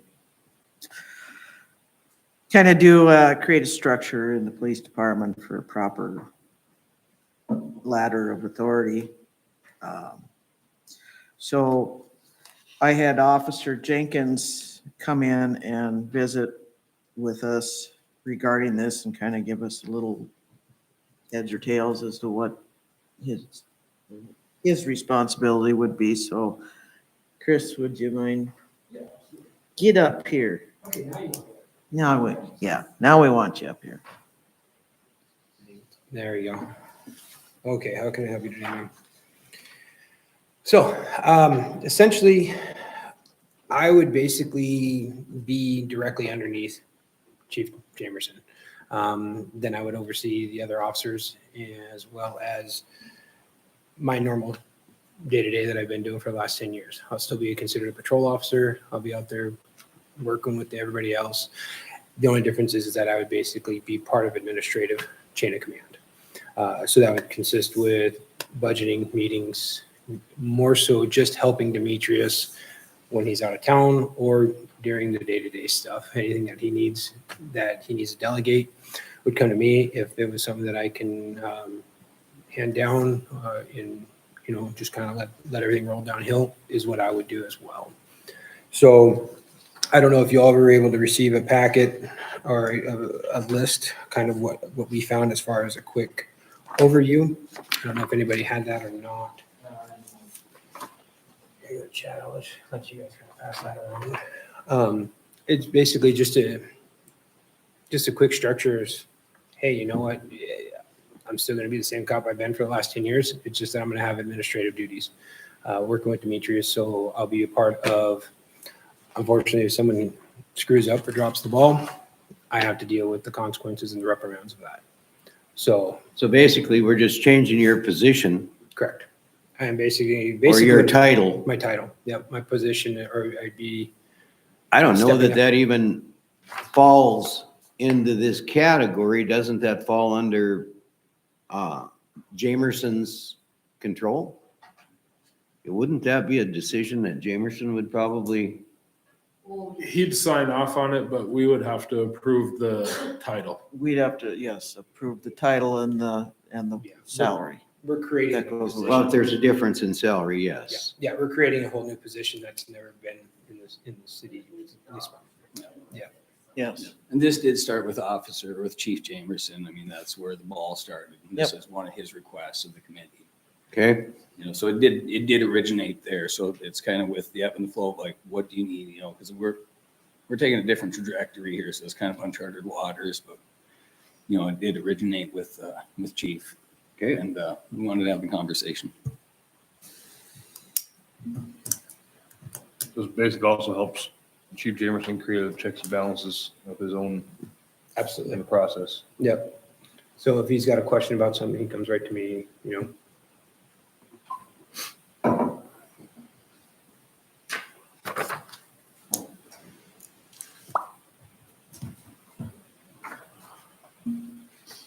Well, I guess I can probably go on here.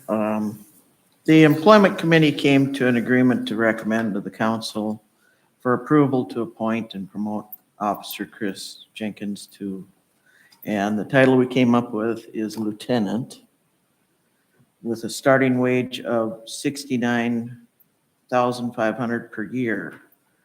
And after successfully completing a 6-month probationary period, his salary would be increased to $71,500 per year.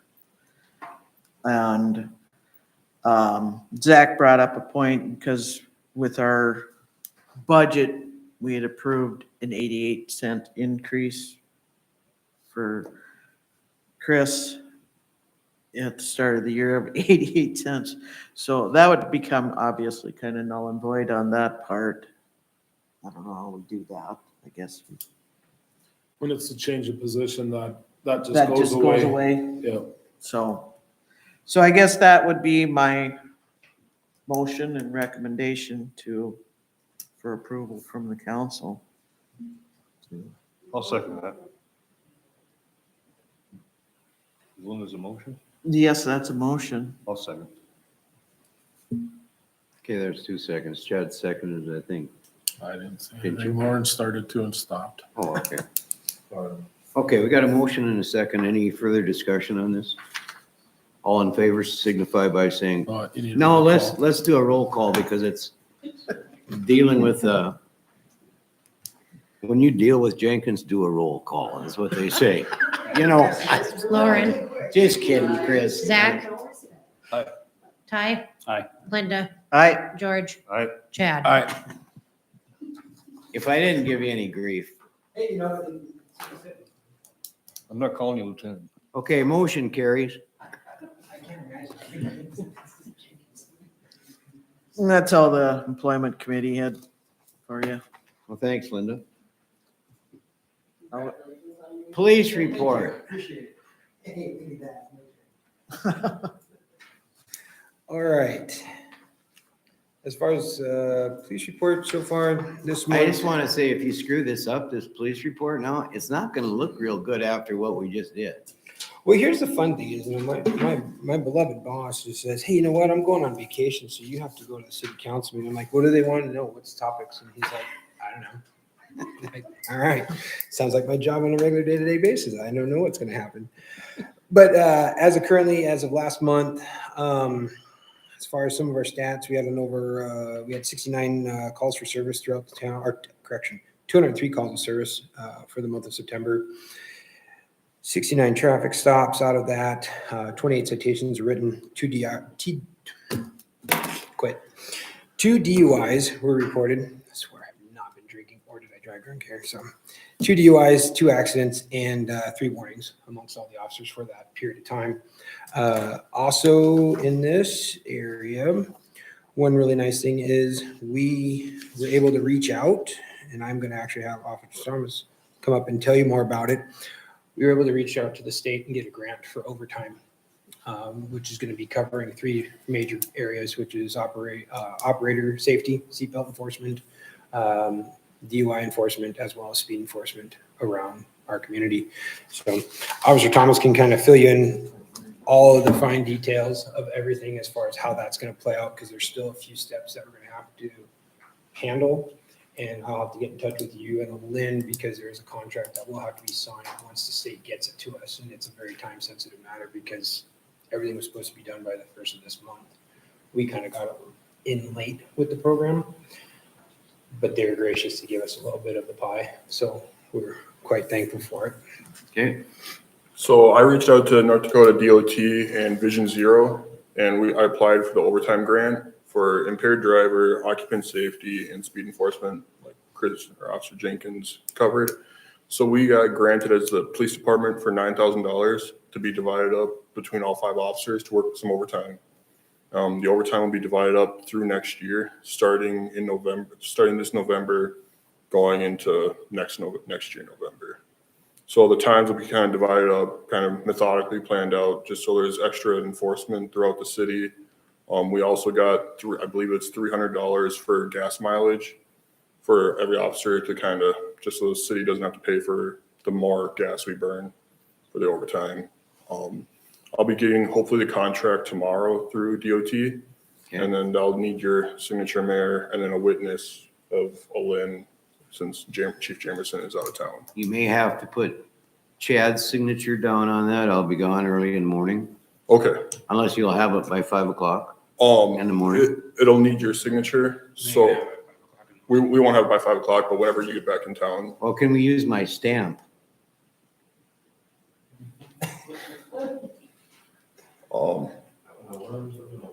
I guess if they're okay with that, I mean, I know some documents actually require, fresh I know. ink.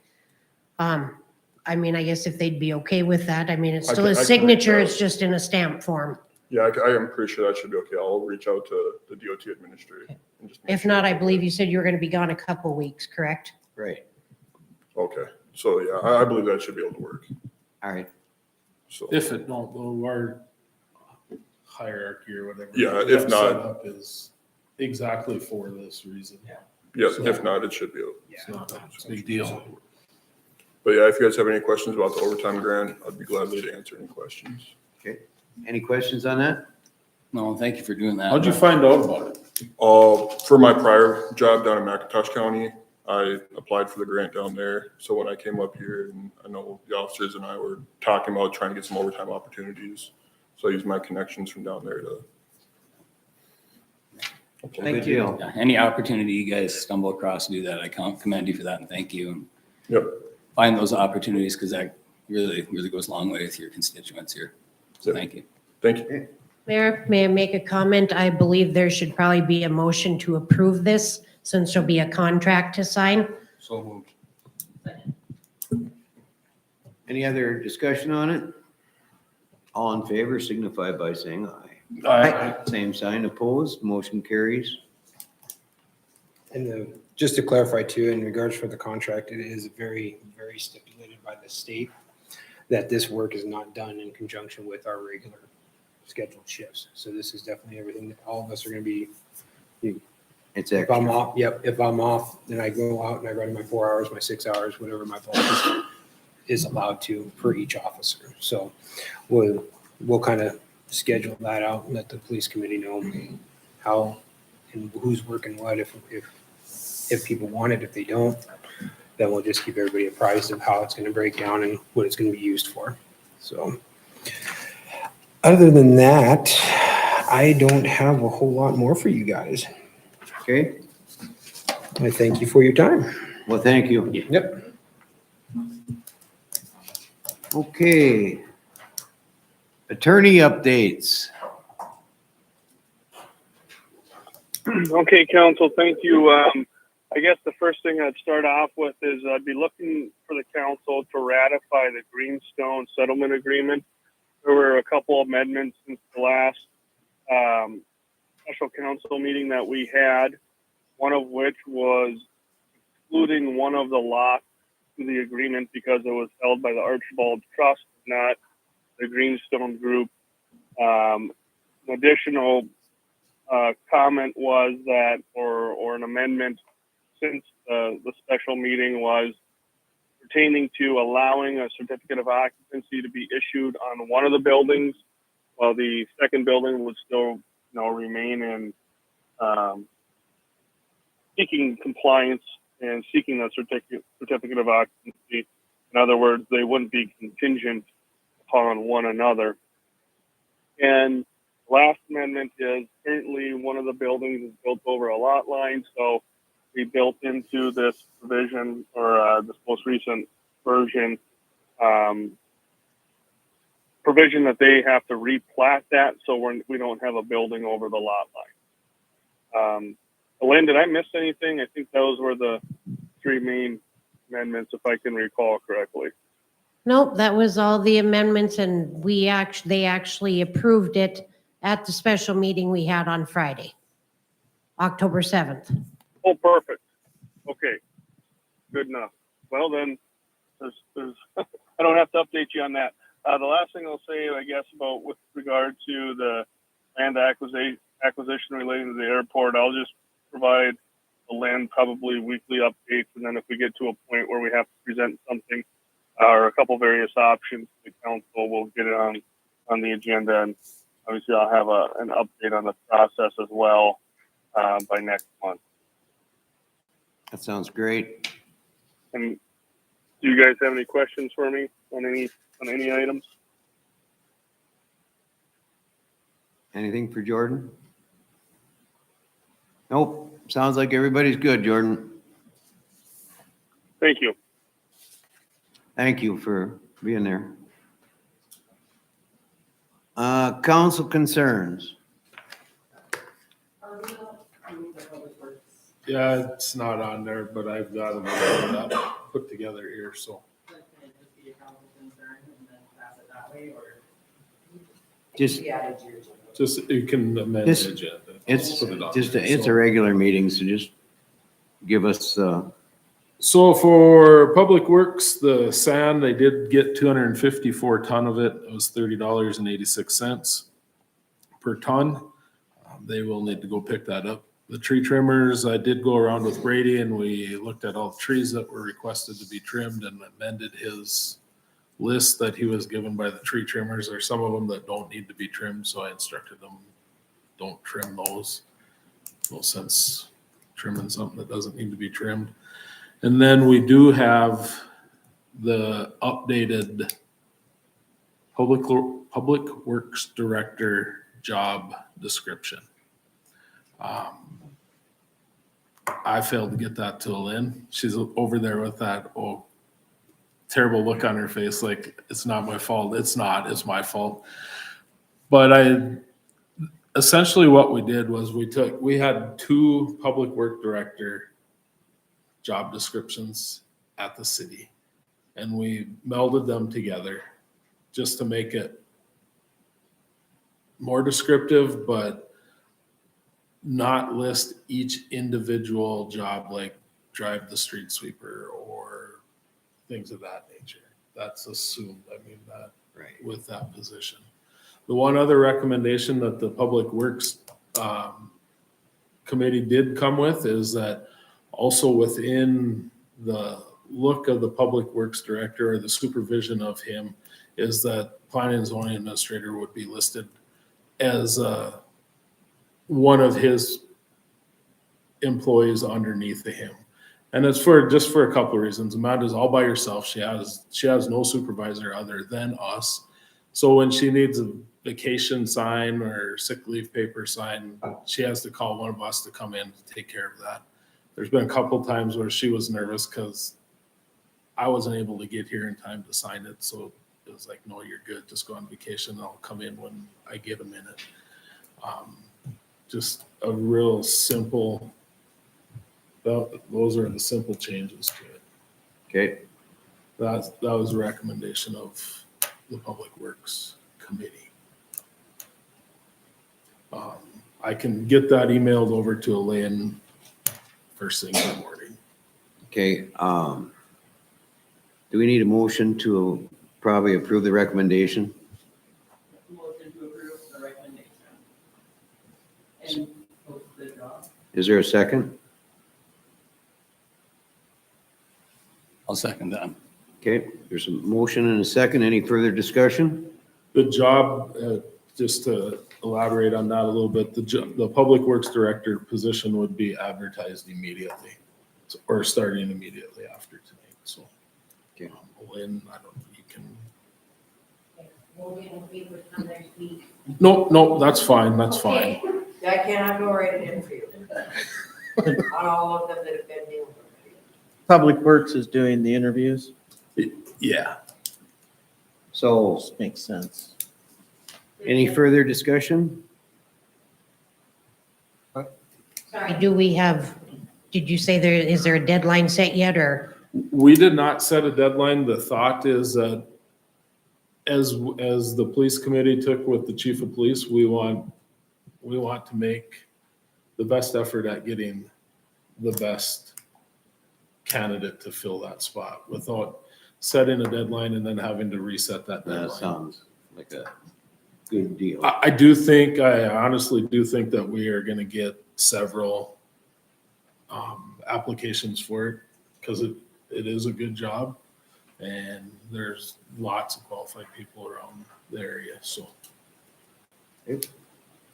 My only question would be, moving Amanda to underneath Public Works Director in position or levels of authority or however you want to put that. Her job description now doesn't change other than she just reports to that. Exactly. Her job description will not change whatsoever. Her duty is 100%. How she sees her day to day is exactly what it is right now. Because she ultimately is part of that group in a certain percentage of capacity. Yeah, that's what we were told. There was a certain amount. Do they overlap sometimes because they would have to look at my plans or things like that? Yes, but I'm sorry, it's not my fault that I'm the only person in my department, and I don't think I should be punished for that. Or that my department head be taken away because there's only one of me. That's not fair. I don't see that Anywhere you're you cut being it. punished for anything. No, It feels like I'm being punished. most, I'm a department head and now you're telling me I'm not? in most places, Amanda, people have people to answer to. a boss. I do answer to you does. guys. I guess I don't agree with that as well. She's her own department. You know, there was two of them, but you know, he's gone now. So she took over. She's department head. She's head of the department. And I have 3 job titles. It's not, So I don't agree with moving Amanda under Public Works at all. I don't I think her don't. department head, that doesn't change. She's still 100% in charge of her day-to-day job description. That doesn't shift. She's still Can I department comment? head. Or just for clarification? So more or less what you're saying is, instead of coming to you as the supervisor to sign her PTO request, she could just go to the Public Works Director. Absolutely. She is still gonna be a department head. She still has her duties. But she does work for Right. the Public Works Director. I'm not a department head if I'm working for the Public Works Director. Because Well, the We're not- department heads, We're not changing your job description whatsoever. Planning and zoning administrator is still your title. If you're the only person within that title, then you are the department head of that division or that org chart, if you will. So if we were to hire a second, like what Linda just alluded to in the past, there was 2 people in that, you would be the department head over that person. Nothing changes with what you have and what it looks like right now, other than just being in that Public Works org. is there any further discussion? There's been a motion and a second. Lynn, I want a roll call vote on it. Lauren? Zach? Aye. Ty? Aye. Linda? I guess as long as she stayed department head, I'm an aye. George? Aye. Chad? All right. Motion carries. Okay, now let's go to council concerns. Not really concerned really, but the Western Dakota Energy Association, which we're a member of, has their annual meeting tomorrow and Thursday. I plan to attend it. I'll bring back a report next month as to any highlights of that. Okay, thanks. I got nothing. Linda? Well, I'm gonna steal your thunder, Chad. Okay, so I cross it off. Yeah. I guess my concern is, and I did discuss this with Chad, means Public Works, and I apologize to Lauren and Ty. I didn't catch you on Friday. My concern is, you know, we do have elderly people trying to drop off their bill, and they can't because across the street is parking over here all the time. So I guess I am looking at making a parking spot out here, a 1-hour parking spot from 8 to 5. So people can come up, drop off their bill, rather than parking a block and a half away or going around the block and trying to find a spot to park, to drop off their bill. Good plan. We don't have the parking spot that we need, and it'd be 8 to 5. After that, they can park there. So I guess. I believe the Lynn has tracked some usage of our front door over the course of a couple weeks. You don't need to have the exact number, but it wasn't 2 people a day, I guess is what I'm getting at, right? I mean, most generally, we average, I'd say, sorry, just off the top of my head, vaguely, anywhere from probably 15 to 25 people. And that's not even counting the people that just walk up to the drop box. Because obviously we don't see all of those people. That's just the people that have physically come into the building. I know the drop box is utilized, you know, pretty much all day long as well too. So, and I believe one week was 91, I think, and the other week was like 76 or 78, something like that. So, I mean, we did do this for a couple weeks to track. Thank you very much. So I guess if I may, I'd make a motion to get 1 hour parking out here Monday through Friday, 8 to 5.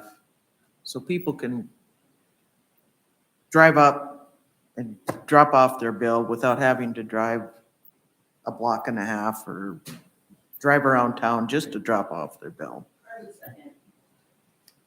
Do we need any input from DOT or anything, or is it, we're good to go? Or is there any other ancillary stuff we need to do, or can we just do it?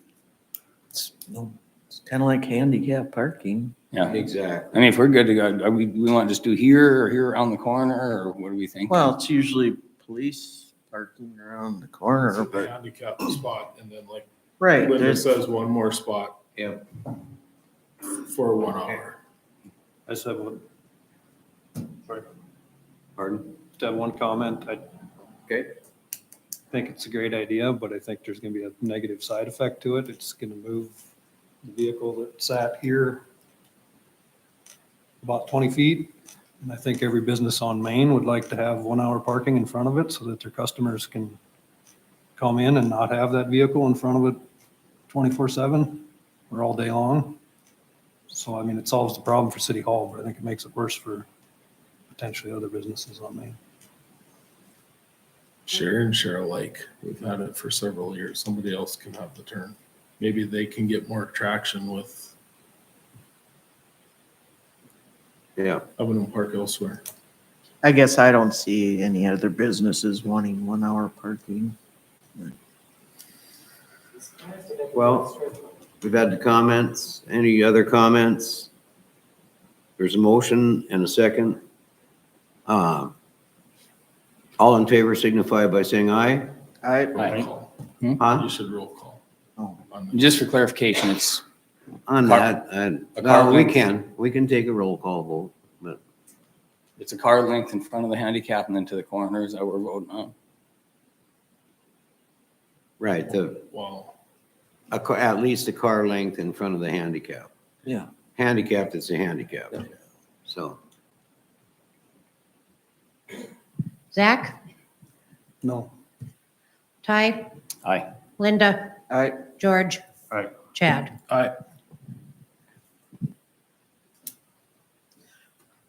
that's all I got for my concern.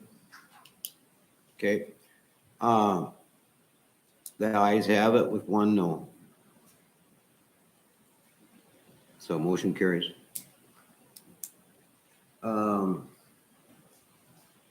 Was there any further council concern? I'm good. I've got 2. First one is the crosswalk things in the middle of the Main Street. There's been a few people that come and asked, is there something that we can put up like over by the laundromat, the old Seventh-day Adventist church, where it's a flashing light with whether it's a wired in electric or whether it's a solar powered deal. It should draw the attention for the school crosswalks, probably better than what that thing is in the middle of the road, and also it would remove a traffic hazard sitting essentially in the middle of an intersection. There was no, it wasn't brought to Public Works, it was just brought to me, so I agree take wholeheartedly. it. Right here. Right, Well, on Main Street on whatever the road that go, yeah, there's one right Both here the and then school one crossings. at the next intersection down there's. Yeah, there you go. And I thought it was a great idea. Greg?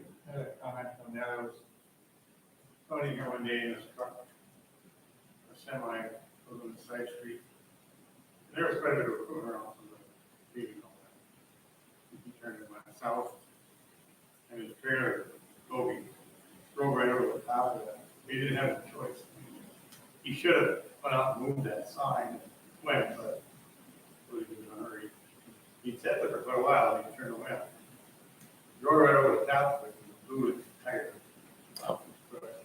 things stood up again, but it wasn't. So, I don't, that's the other. I think they're a nuisance, you know, so. Been back some other way. I would agree. You guys got feelings on something sitting in the middle of the road versus on a boulevard? Yeah, my concern, I know I've been going to B2 and I've been working and they've asked about the sign, not only that particular kid crossing ones, but like the ones that the lines put up when the burgers are parked. I get a lot of traffic slowing in this intersection and I'm working because you can't take a left and swing around if you're trying to get in the main lane. So I get a lot of people that cut short, cutting on the traffic type of deal. So if we could avoid something in the middle like that, just it doesn't come widen the actual signage, it approaches on both sides of the streets. And I've had a lot of people come about me. There could be other things that we could potentially look at. I'd have to get a hold of the city works guys and see what we would have for options to purchase. To see what other signage we can throw up there. I think because it's a state highway, we might want to inquire with the DOT. They have safety programs and grant money for that kind of thing. We might be able to get like a blinking crossing light in the boulevard through a grant program. Is that the state school?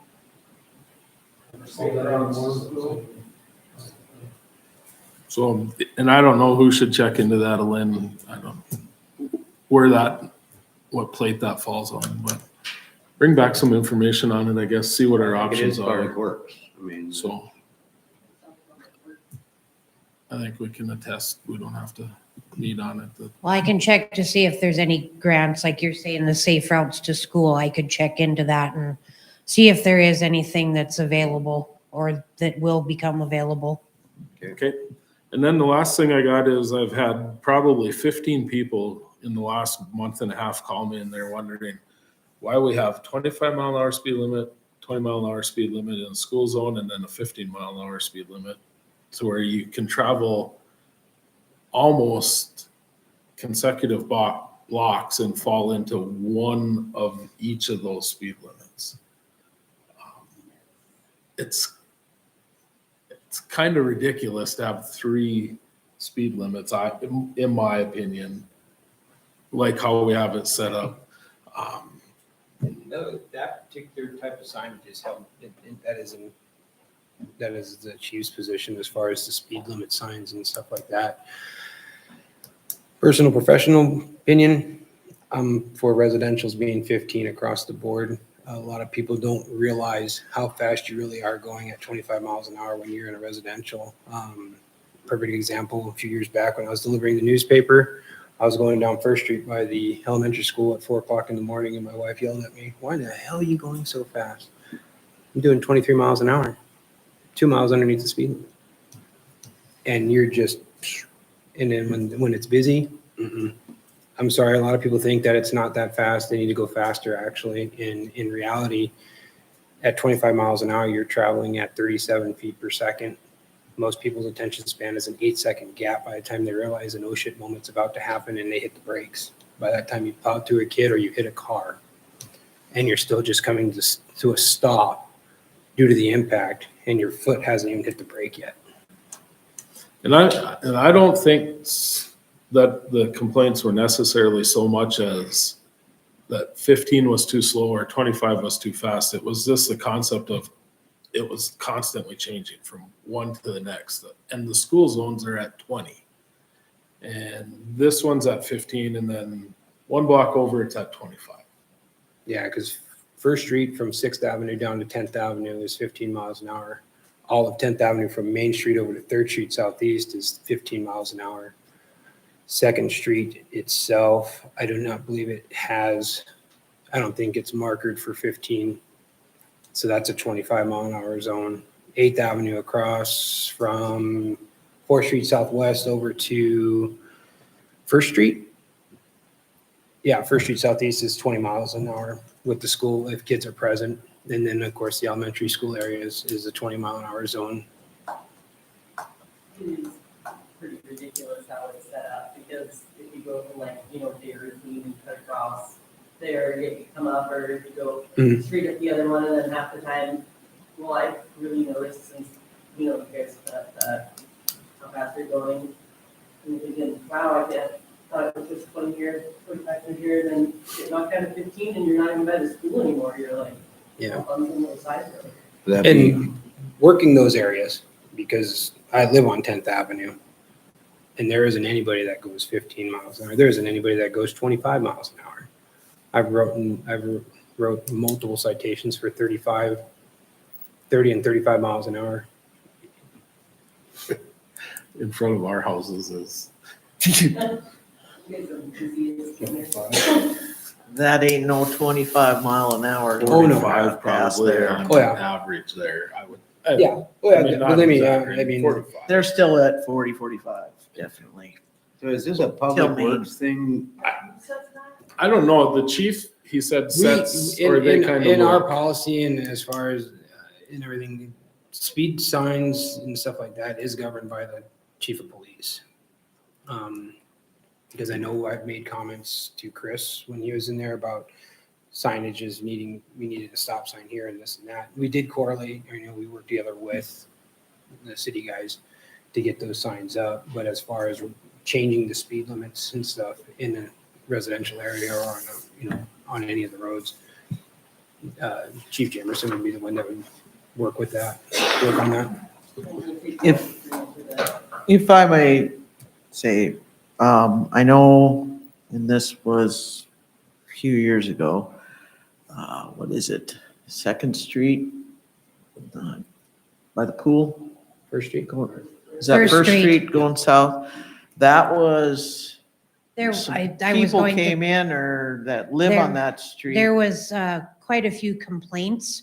Mhm. There actually at one time had been speed bumps in there for a while. Speed But bumps that on is why the speed limit there got dropped down to 15. And I'm not sure if that's the same case that happened with, sorry, the one to the post office, I can't think of, is that 4th Street or 5th Fifth. Street? Fifth Fifth. Street got dropped down to 15 because it was gonna be increased traffic. It's 20. Is It's it Yeah, 20. that one's Yeah, 20. it is 20. That one's 20. But I know the one on First Street, that was because of, yes, there had been complaints from some of the residents over there. So, I live a block north of Okay, the pool. well, and so it's any not- recommendations we need to make to Chief Jamerson? Yeah, and I can bring it to his attention. We can figure it out. Okay. Thank you. Yep. Any other council concerns? If not, let's have the judge's report.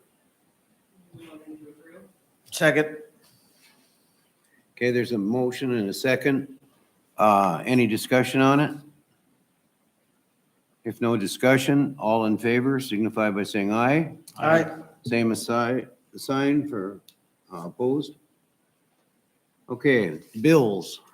We need a motion to approve the bills for the month. For Still October. some empty spots on the bills. Or is there a more current one that didn't have the? Hang on. Never mind. Look at this one. I'm guessing, because Ada was out of the office on Friday, so she sent it out a day early. Okay. So yeah, there was still some that were If I missing just at looked that ahead, time. I'd answer my own question. Sorry, I was looking on the computer here. I'll make a motion to approve the bills. Okay, is there a second? I'll second. Okay, there's been a motion and a second. Any discussion on the bills? Do a roll call vote on this. Lauren? Zach? Aye. Ty? Aye. Linda? Aye. George? Aye. Chad? All right.